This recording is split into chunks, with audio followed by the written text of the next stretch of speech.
Hello, मैं गीता नेगी की दुनिया में आपका स्वागत है। दोस्तों, आज हम आए हैं मैसूर का सबसे फेमस पैलेस, मैसूर पैलेस। और ये इसका एंट्री गेट है।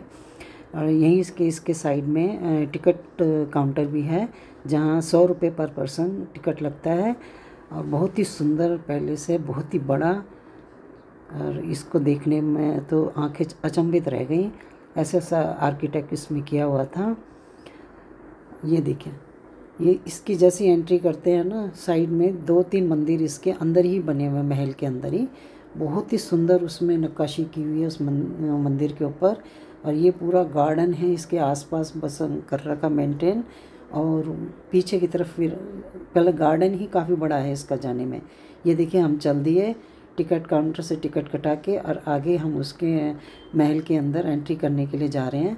तो रास्ते में जिस भी एंगल से हम महल को देख रहे थे ना, पैलेस को देख रहे थे, वो अलग ही लुक दे रहा था। हर एंगल से वो अलग लुक दे रहा था। हमने कई पिक्चर वहाँ पे भी क्लिक्स की और आगे बढ़ गए। ये देखिए, नेगी जी ने यहाँ साइड से ये पैलेस दिख रहा है। और ये बेटी पापा के साथ जा रही है। हम लोग पूरी फैमिली मेम्बर्स निकल पड़े हैं पैलेस की ओर एंट्री करने के लिए।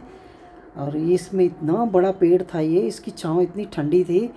इसके ऊपर से हम निकले। ये सामने हमारा मैसूर पैलेस है। देखिए, इसका गार्डन वेल मेंटेन गार्डन, और सैन सफाई बहुत ही अच्छी की हुई है।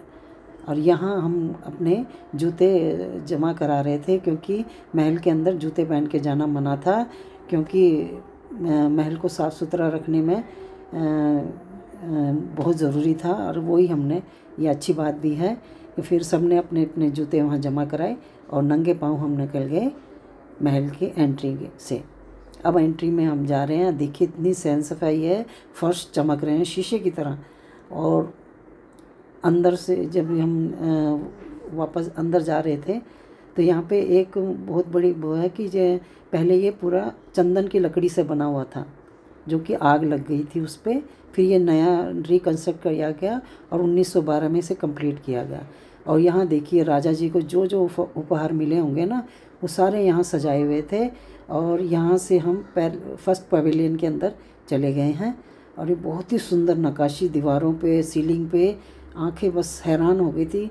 जी कर रहा था क्या क्या कैप्चर कर लें। ये बहुत बड़ा मैदान था बीच सेंटर में पैलेस के। यहाँ कुश्ती हुआ करती थी दशहरे के टाइम पे। और राजा जी, यहाँ पे एक पीतल की जगुआर की मूर्तियाँ हैं, बहुत बड़ी बड़ी, 1-1 टन की कह रहे थे। और उसके बीच में राजा बैठ के वो कुश्ती का आनंद लिया करते थे दशहरे के टाइम पे। और ये देखिए, ये पहले पवेलियन के अंदर हम जब घुसे ना, तो यहाँ पे शाही परिवार की शादियाँ हुआ करती थी। शाही मंडप था ये एक तरह का। और यहाँ पे कह रहे हैं लास्ट 2016 में एक शादी हुई थी। ये देखिए, कितना सुंदर महल है अंदर से। और ये कास्ट आयरन के पिलर बने हुए हैं, और इन पिलर से ये गुंबद अटके हुए हैं ऊपर, इनको सपोर्ट दे रखा है। बहुत ही सुंदर। जब इन पे लाइटिंग पड़ रही थी, अब बाहर की सूरज की रोशनी इनके ऊपर आ रही थी, बहुत ही सुंदर। और ये आर्ट गैलरी थी, जो दशहरे के टाइम पे राजा जी के बॉडीगार्ड तैयार होते थे, उनकी पेंटिंग्स बनी हुई थी। ये देखिए, हाईनेक की बॉडीगार्ड कैसे तैयार रहते थे, और किस तरह से दशहरे के टाइम पे हाथियों को डेकोरेट किया, सजाया जाता था। और ये देखिए, टीक वुड के ये दरवाजे बहुत ही आकर्षक लग रहे थे। बस मैंने भी वहाँ एक पिक्चर क्लिक करा दी। और ये आर्ट गैलरी में सारे राजा महाराजाओं की, रानियों की फ़ोटो पेंटिंग बनी हुई थी, जो कि बहुत ही सुंदर, एकदम ऐसा लग रहा था कि अभी बोल पड़ेंगे।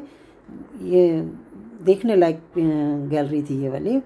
और सारे वाडियार फैमिली के, जो राजा की जो फैमिली थी यहाँ, पूरी उनकी पिक्चर्स पेंटिंग बना रखी थी।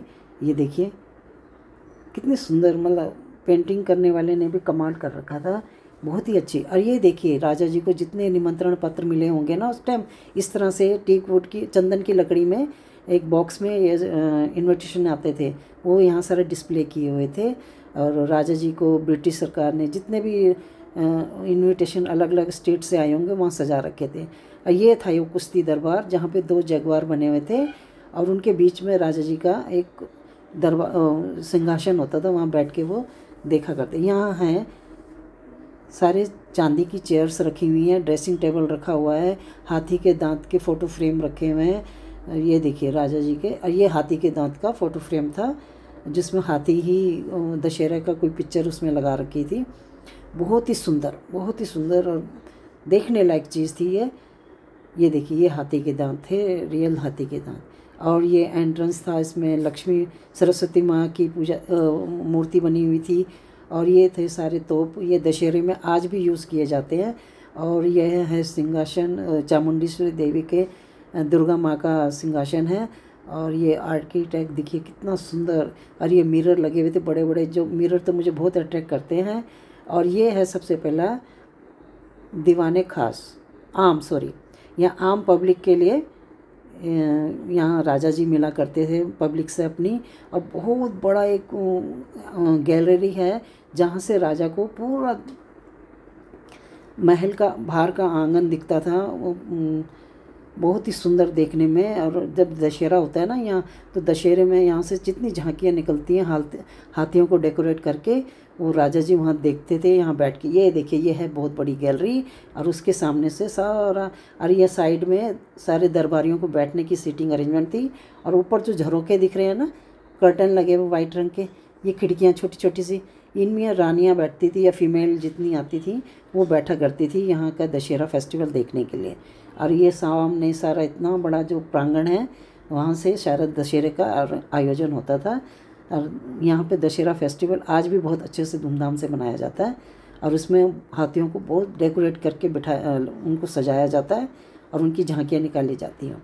ये देखिए दरबारियों के लिए कितने अच्छे से अरेंजमेंट किया हुआ था यहाँ पे, और बहुत ही शानदार। और सीलिंग आप देखोगे ना, इसकी सीलिंग देख के तो आप हैरान रह जाओगे।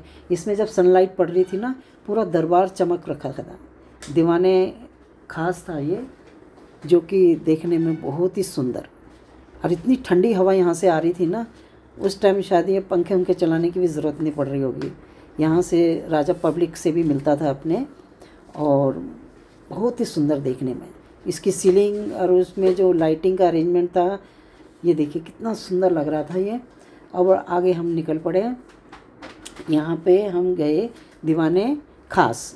यहाँ अपने दरबारियों से राजा सीक्रेट मीटिंग करा करता था, और जितने भी राज्य से रिलेटेड बातें होती थी, डिस्कस होती थी, गुप्त बातें, गुप्त मीटिंग्स होती थी अपने दरबारियों के साथ, राजा यहाँ मीटिंग करा करता था। और इसके पिलर भी सारे कास्ट आयरन के बने हुए हैं। और ये देखिए इनकी पॉलिश आज तक ऐसी ही चमक रही है, इतनी बढ़िया चमकदार ये पिलर्स हैं और सॉलिड। और इनके ऊपर सारे टीक वुड की लकड़ी से नक्काशी की हुई है।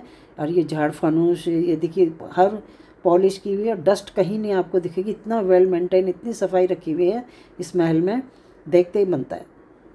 ये देखिए टीक वुड के, ये चांदी का दरवाजे हैं इनके। और यहाँ हम बाहर आ गए थे, और यहाँ इनका ये डेकोरेट कर रखा था। हमने जूते वूते पहने और दूर से इसकी महल की पिक्चर क्लिक की। और यहाँ से हम वापस बाहर की ओर निकले।